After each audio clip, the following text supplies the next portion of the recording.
Hey everybody, welcome back to Northernlion Plays a Binding of Isaac. You know we got one win. It hurts. It doesn't feel good. It feels bad to have one win, but it is what it is. W27E0KK2. There were ways. Yes. There were ways we probably could have won the run we lost. I mean, we did win our last run, but you get what I mean when I say that. Yikes. However, it was not an easy one. I gotta give myself a little bit of credit. It was not a simple run. Yo, explosion immunity would be huge. This is like one of the very, very rare scenarios in which it actually is good to have Isaac's Jar of Tears, which is not even really a jar, but like, why are you storing your tears in a jar to begin with? Why are you storing them at all to begin with? It doesn't really make any sense to me, but either way, that's where we are. We're there. Let me in. Yeah, you know, it's always hard when you're starting to build a streak back up from zero. It's not a nice thing to have to do. You'd always rather just get wins nonstop, but then I always have talked about this before, but we have like a weird, like, what's the word I'm looking for? We have like a rock, paper, scissors interaction, right? You, me, and the game. The game wants me to be challenged. I think I am going to lower my mic volume just a little bit more, too, if you'll give me a moment here. I just feel like anytime I get slightly louder, like if I just go like a little bit louder, it's just peaking a little bit. I'd rather not. Let's take a... Hey everybody! Hey, how you doing? Okay, that's pretty good. Now I can be animated without being afraid. Apologies if you got to adjust your own volume accordingly, but we have like a weird rock, paper, scissors. The game wants me to be challenged. I want to win every time, and you want to be entertained. You know? And it's like a weird dilemma. Because it's not really like... I have to trick... The game has to trick me into moving into banter. I have to trick you... Wait, I don't know. Like, now I'm like, fool me once, won't get fooled again sort of territory. Long story short, when I win, I feel good. I think that leads to better videos. When I lose, I feel bad. But I also acknowledge that there really isn't that much of a difference at the end of the day, you know? Between, you know, the quality of the episode. The quality of the episode doesn't hinge necessarily on my actual performance from an Isaac standpoint. It hinges on, you know, our ability to entertain, which is good to remember. Because I'm more confident, not confident, but more confident, at least, in my ability to entertain than I am confident in, my ability to play the game well. As much as I would love to become a pro gamer in some capacity. Are you kidding me, dude? We got hit like literally a millisecond before the deal with the devil would have spawned. That hurts. It hurts because we got HP, and we could really use a lot of the advantages that would be at our disposal. We really need a tears upgrade. Like, speed is fine, but we need the tears upgrade. So we can shoot fast enough to not have to worry about, you know, getting harangued by multiple enemies. You don't hear that word too much anymore, harangued. It's a good one, though. You know, it's like being beset upon by a murder of crows. You're being harangued by them. I will not. It's actually mighty tempting because there's a, you know, an orbital component involved in guillotine, but there's also a certain danger that we're not going to know how our shots are going to look. It's very spicy. Anyway, today is a Sunday. It's a good, we had a good weekend this weekend. Yeah! Sorry. Try to get it together here. Try to remain more composed. It's not becoming of a man approaching middle age such as myself to become animated in this capacity. I understand you might think I'm putting on a fake reaction in order to become a traditional YouTuber. It's not the case. You know, I'll remain muted and unexcited by everything I come across, and will exclusively tackle things through an analytical capacity. Has anybody noticed how Brave New World by Aldous Huxley, you know, I must have missed him on the Cosby Show, because this kind of sounds like Huxtable. I'm trying to workshop some more cerebral jokes, okay, but it's taken some time. But it was a good weekend. Even though it's like 10 a.m. and as a result the weekend is, you know, barely half over, I suppose. But, you know, it was a good Saturday, let's put it that way.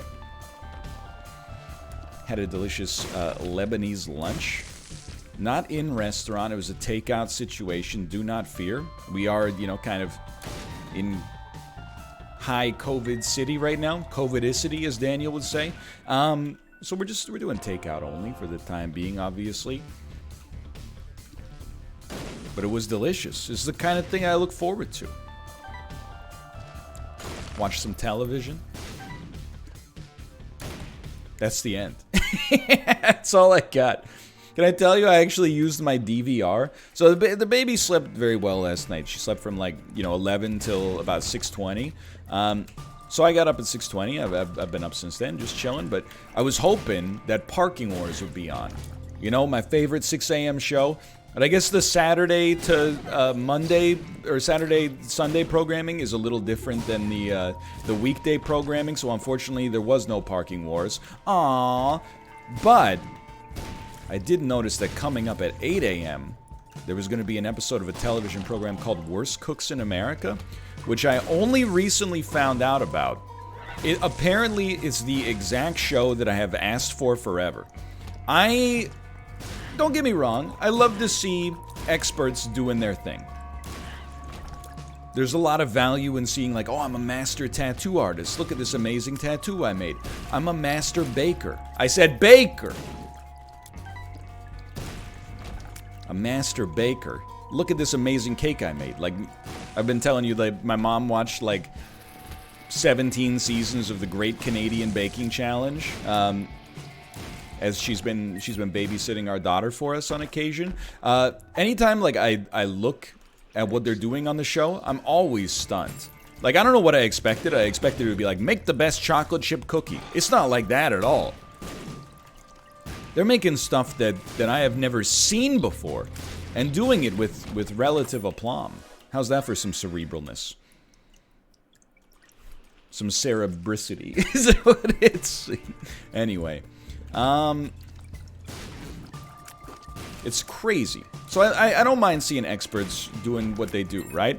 But I also think there's a great market for, you know, complete disasters, as evidenced by the rise of the E! Entertainment Network and all the shows that are on that, as well as the service known as Hey You, where you can watch, you know, The Real Housewives of Salt Lake City and 90 Day Fiancé. Regardless, so Worst Cooks in America is the cooking show that I've been asking for years. I had no idea it's existed for a while. It's a show that gives people cooking challenges, but the people they give the cooking challenges are not just like amateur chefs who are very, very good. They're amateur chefs who are terrible and don't know what they're doing. And then you can watch the show and be like, is that an unseasoned chicken breast that you cooked entirely in the microwave? And they go, yeah. And then you go, oh, honey. There's a great sense of entertainment from watching a show like that. Now, I'm just waiting. I told my DVR, it's the first time I've ever used it. It was like, how many episodes of this do you want to record? And I said, don't stop till the hard drive's full. So we'll see how that happens. We'll see if I even know how to get to those videos later. I don't use my digital cable box too much, but I'm excited to give it a try. I think that could be an anecdote factory. Now, honestly, I was trying. You're gonna be like, why'd you do that? I was gonna build a whole bit there with scaffolding about how, like, what if? Could you believe what would happen if we could get leprosy to actually make Death's List work for us there? And then we just got hit while I was in the middle of workshopping it. But that would have been sick. Anyway, speaking of media, nice little segue there. We did receive one of the two next-generation consoles. It's the Xbox One Series X. And if you're looking for opinions on it, I will acknowledge that this is a layperson's opinion. I don't know about HDR, 4K, 120 FPS, you know, Game Pass, EA Play, sort of like that stuff. You would be wise to research yourself rather than just listen to me secondhand. However, I gotta say, killer app so far. I've been playing Rocket League. Rocket League does look, you're gonna laugh, but it does look better on the next gen consoles. Like it looks the same texture wise, but the frame rate's better. There's probably not a good enough reason to upgrade, you know, at that price. But you could, you know, it's not like it has no benefit. I've been playing a little Tetris Effect Connected, which is also fun. But I've downloaded all the hot killer apps. Netflix, Amazon Prime, Spotify. Like, what I'm most excited right now is we have Netflix or Amazon Prime Video on our smart TV. I don't want to brag, but our TV is pretty smart. Smarter than your TV? Probably not. It's a TCL. But on the other hand, like it's got some intelligence, you know? The technology inside of this TV probably could have powered like a supercomputer in the 1980s. But it has Netflix, it has Amazon Prime Video, it's got Disney Plus, it's got Deezer. What I still don't know what it is, and I laugh, but my remote has a Deezer button on it and a CBS Interactive or CBS All Access button. And I wonder, like, how much did you pay the TCL Corporation in order to get them to print a CBS All Access button on your remote? Really makes you think. Does nobody else see how absolutely fricked this is? Oh, this is very good.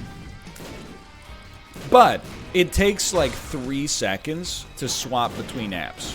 So and this happens all the time.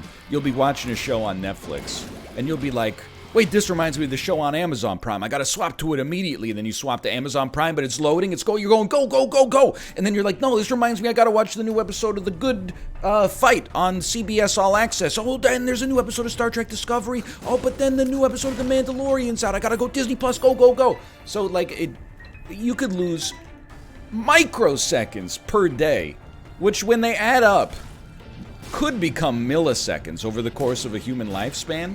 And I don't know about you, but my time's too valuable to be wasting it 1 picosecond at a time. I refuse. So, you know, on the Xbox One Series X, I got all these apps loaded up. There's almost no initialization time at all. As soon as you want to go, you can go Disney Plus. I'm going to watch 3 songs of Hamilton. We're going to pivot. Okay, immediately Netflix. Let's watch the middle of episode 7 of the Queen's Gambit. And then you're like, okay, now pivot immediately to Deezer. I don't know what the heck happens on Deezer, but we're there regardless. I'm telling you, at the end of my life, I will get 2 extra seconds back. And I'm going to be happy to have done it. Enough time for one last act of flatulence before the great beyond. Now, it's not meant to be an insult to the Xbox One Series X. Actually, I've been using it a lot so far. I've been playing Rocket League and Tetris. The downside of the console right now is that, you know, the back catalog of stuff you can play is really good, but there's not really like a killer launch title. Which happens all the time, you know, like there's situations where, like, you know, the amazing launch titles come out. Breath of the Wild is like your classic example. Even with the Wii, stuff like Wii Sports, you know, is kind of beloved. But it's not necessarily abnormal for a console to have like low launch titles. I remember, like, on the PlayStation 2, the killer app. I can't remember if the original SSX was a launch title, but it did come out soon after launch. But the killer app for a while was Fantavision, which was a fireworks-based rhythm puzzle game. And I remember having the conversation, like, well, reading the conversation in magazines and stuff. Did we not finish this, or we did? That was like, you know, is the PlayStation 2 gonna be okay? Of course, we all know how it turned out. It ended up being, like, up to that point, maybe the most successful console of all time in terms of sales. But that, like, opening launch window was kind of rough. Now, like, the Xbox original launched with Halo. That's, like, maybe one of the best, and slash definitely one of the best launch titles of all time. The Xbox One had, like, Dead Rising 3 and Rise Son of Rome. Not exactly, like, you know, banner games in the whole scheme of things. It may have... Oh, you know what? It had Forza Motorsport 5 as well. I do remember that. I can't even remember what the PS4 had at launch. I feel like we were playing, like, Killzone Shadowfall and... Oh, you know what? And that game... Oh, I should remember this at this point, but... Resogun, that's it. Everybody was like, Resogun is the hottest game of the PlayStation 4 launch. Don't get me wrong, I like Resogun, but when you, like, buy a brand new console, it's not like what you had in mind was like an indie space shooter, you know, that looks like it could have come out on the N64, right? Again, it doesn't look like it could have come out on the N64, but it does look like it could have come out on the PS2. So I'm not holding it against the Xbox yet. If anything, like, at least the backwards compatibility and the Game Pass and EA Play stuff actually gives you stuff that you can play on it, rather than being like, well, this game isn't that good, but I gotta play my Xbox One, so I guess I'll play Rise Son of Rome. No offense, Jesse Cox. I know you're a fan. Just blow this up. We out here. Anyway, long story short, I'm very much eager to get that PS5. It should be coming early this week. You're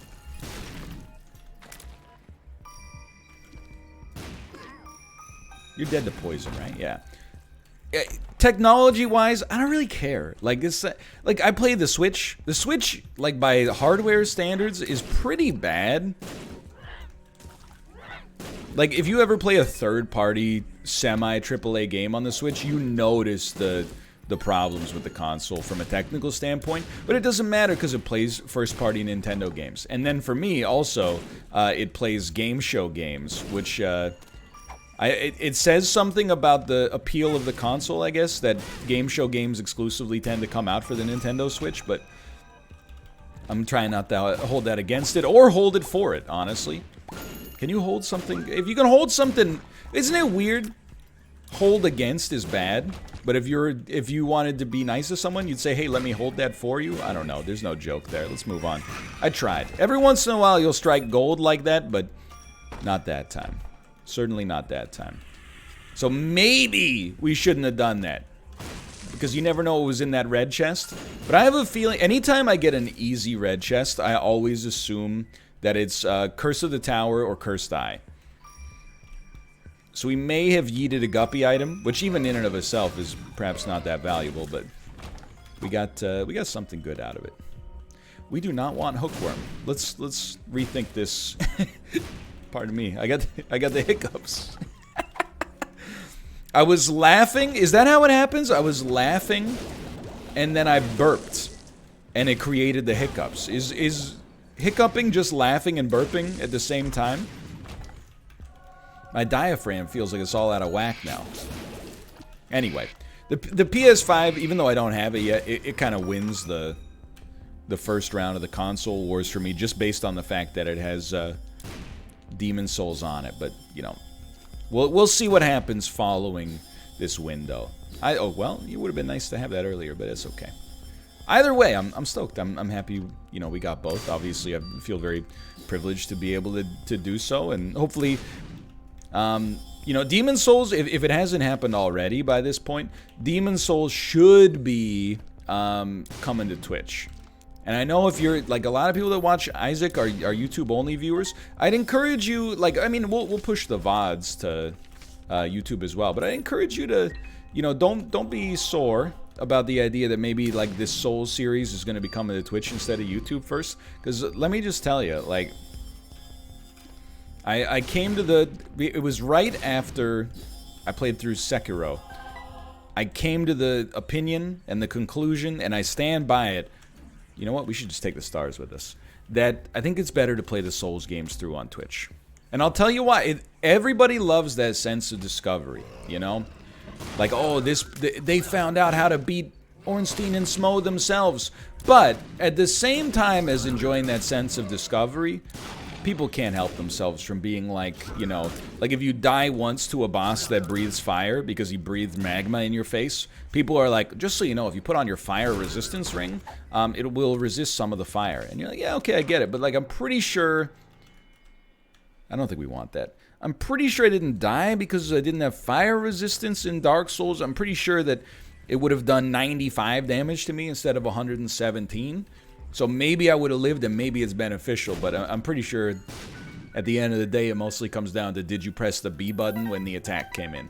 And it really came to a head in Sekiro, I think was that was where I was like, man, I wish I just played this on Twitch instead. It'll still make for good VODs for YouTube, but the ability to like be backseated in real time is like, I think that's the thing. Everybody's got different tolerance for backseating. I don't like being backseated on YouTube because it's not really like backseat driving. It's more like you posted footage of you driving somewhere and then someone is like, hey, next time you're in this area, even though this might have been a commute from like 5 days ago, you know, you should turn left on Stedman Street instead of Seinfeld Boulevard because they're doing construction down there right now. So you might be able to save like a minute. And then if you're like, oh, thanks, that's not enough. If you don't do it, they're like, what? I told you 70 times. Why wouldn't you do it? You know? Not everybody. I apologize. I'm not trying to bite the hand that feeds here. On Twitch, what happens is, you know, you're filming yourself live, and then if somebody's like, hey, don't wait to turn left until Seinfeld Boulevard, just turn left on Stedman instead, you go, okay, cool, and then you turn left on Stedman Avenue instead, and everybody's happy. Now, it's the internet, so when I say everybody's happy, what I mean is everybody is temporarily not mad, which is gonna have to suffice for 2020. I can't believe we might stand a chance here to get Death's List to work. You're toasted. Toasted. What? No, it worked. It worked. Oh my god. We don't want it. We don't want it. So that's how I'm considering approaching Demon Souls. We've done it. And it's no loss. Like, it'll be, I'm being genuine when I say this, it'll be the same or better. Like, and I've played through every Souls game now. On both platforms, except I guess I didn't finish Bloodborne on YouTube, but we did 100% it on Twitch, and we haven't played through Sekiro on Twitch yet. But I'll tell you, every single playthrough has benefited from live guidance. The exception is Dark Souls 1. I think if you could watch somebody play that with no outside interference for the first time, that's really cool. But every other one, I'm like, honestly, I hate to say it because like we didn't get anything out of Diplopia, but I think the mature decision here is to take the ability to fly. But anyway, we don't need to get into the minutia of it. It's just what I'm thinking right now. So I'm excited for that PS5 to arrive, but it has not happened as of yet, but that's okay. I mean, I have written several angry letters to the Canadian post office. Hey, where's my PS5? They haven't gotten them yet because they have to deliver them to themselves. I don't mean to insult the Canadian Postal Service. Like, when all the USPS stuff was going down this year, I did see people on Twitter that were like, yeah, do Canada Post next. It sucks. And then when you read their anecdotes, it's always a story like, you know, my aunt's birthday was July 3rd. I sent a letter on June 30th with a birthday card in it, and I was told it would arrive on July 3rd, but it arrived on July 4th, and her birthday is ruined. Defund the post office. Like, it scales for such a minor thing so quickly, you know? I've had fantastic experiences with Canada Post. Of all the shippers in Canada, you got your FedEx, your UPS, your DHL, your Canada Post, your Amazon. By far, the most pleasant interactions I have are with the post office. I'm basically 100 years old, for the record. Like, I mail letters. I don't pay all my bills via check, but I do handle my tax stuff via, like, old-fashioned pen and paper booking. Due to a digital mishap a few years, well, yeah, I guess it was like 3 or 4 years ago, that gave me, like, a little bit of a heart attack. Where I got a letter from the... I've told this story before, but I got a letter from the government that was like, you owe us $1 quadrillion. And I was like, and then, you know, we got it sorted out. It turns out that, like, digitally it got dumped in the wrong bucket. So they're like, actually, like, you owe us $1 billion, but you also, like, overpaid for this thing by $1 billion? What's up with that? I was like, that's a tough one. Let me get back to you on that one. So I deal with the post office on a regular basis. The only thing I ever complain about at the post office is, like, the line. And, you know, I kind of, every time I complain about the line, I'm like, well, what'd you expect? You're using the post office, you know? In a digital world, no, I'm not going to do it. In a digital world, you're going analog and then being like, what? It's like being mad that organic food is cheaper, you know? You kind of know what you're getting into, or at least you should. Also, I feel like it's kind of like, whenever there's a line at the post office, and I'm like, well, they should hire more people. I'm like, you know what? Stamps are like 21 cents. Show me a better value on planet Earth than being able to have a human hand deliver a piece of mail across the country in a fairly speedy time frame. For 20 cents! Like, I don't know, stamps might be like 40 cents now, but still. Like, that's crazy. You can't get anything for under $1 Canadian in 2020. Like, I'm trying to think.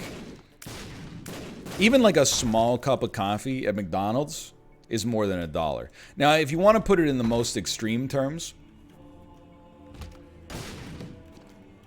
it might actually be more impressive to get a small cup of coffee for $1 than to send mail across the country. How so? Well, I mean, like, someone had to farm the beans, and then, you know, pack the beans, harvest the beans, you know, ship them, roast them. Those were purchased by a supplier that then sold it to McDonald's, kept it in a big warehouse. Like, there's a lot of, I mean, I guess there's a lot of stuff that happens that way with the mail, too. It's not like, you know, when you drop your letter in your mailbox, like, one person comes and gets it, and it's like, all right, I'm going to Nova Scotia today, you know? It goes through the system, but still. I'm a big fan of the mail, honestly. I know previously, many times over the past few years, I've said, like, the mail sucks when you're an adult. Because all you get are bills. That is true. Well, it's half true. You also get ads. However, you know, that came from a different era of my life, where I was, like, straddling the line between, you know, young man and adults. Now I've settled into the full adult role. It's, you know, I'm in my 30s, it's time to be serious. Now when I get a bill in the mail, I don't go, oh no, a bill. I go, oh, that's right, I did enjoy using, you know, our healthcare services earlier this year when, you know, we had our baby for free. So, not technically for free when you consider, but you know what I mean. Now, instead of being like, oh, the bill, I'm like, ooh, the services. Not fully. Because it would be nice if it was just completely free. Maybe unrealistic, but nice. Anyway. So if you were wondering where I stand, pro PlayStation 5, pro Xbox One Series X, pro Rocket League, and most controversially, pro Post Office. I also, and this might be a little, you might disagree, because I recognize, like, I'm in the minority here. I really can't make a good case for paying your bills by check and letter. Like, it's kind of insane, I'll admit. However, here's one positive you may have never considered. I think that the best case scenario is bills that auto bill. You know, they come out of your bank account or they come off your credit card statement, like, without you even having to actively put them there. That's like the best and most convenient way. Not every service does that though, and for services that don't do that, I like a check because I remember paying it, which is not a great reason. There are other solutions. But sometimes, like, you get like 90 days to pay your electric bill in BC, something like that. Or 60 days. I think you get 60 days. So sometimes, I try to be in the habit of, like, as soon as I digitally notice the email, I pay the bill, you know? And then I don't have to worry about it. What ends up happening is that 59 days after I receive the electric bill, and I've paid it online, I don't remember that I've paid it, and then I have to log into my online banking and be like, did I actually pay this? Yes, I did. I remember every check I've ever sent in the mail in my entire life. Sincerely, we're going for it. So instead of being like, did I do this? I'm like, yes, I remember. And then, like, also the checkbook has like a little ledger on the side of it, so sometimes I'll even write like, hey, you know, today's November the 7th and I'm mailing like a quarterly tax installment in today. So on the rare occasion where I'm like, did I do this? I can go look at the ledger and be like, yeah, I did. Now, to be fair, you could also just write on a notepad or a piece of paper that, like, hey, I paid my electric bill. But what am I, 90? Yes, I understand. That's the joke. Okay, moving on. Not a wise play there, but so be it. Anyway, I would never argue that you should use more checks. I don't argue in favor of them. I tell you the reasons I like using them. I would never be like everybody should use them.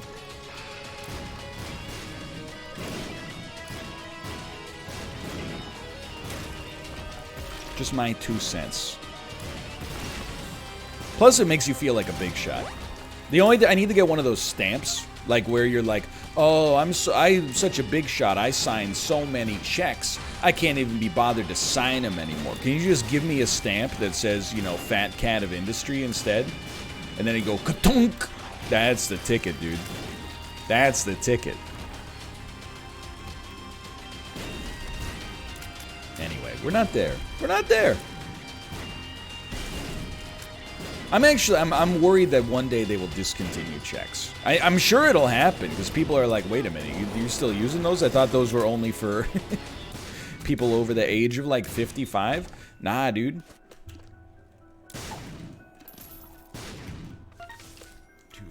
I know one day services are going to be like, you can no longer mail us a check. And I'm going to be like, alright, well, that's the last time I pay my taxes. Did I say that out loud? Anyway. I'm kidding! Jokes are not illegal.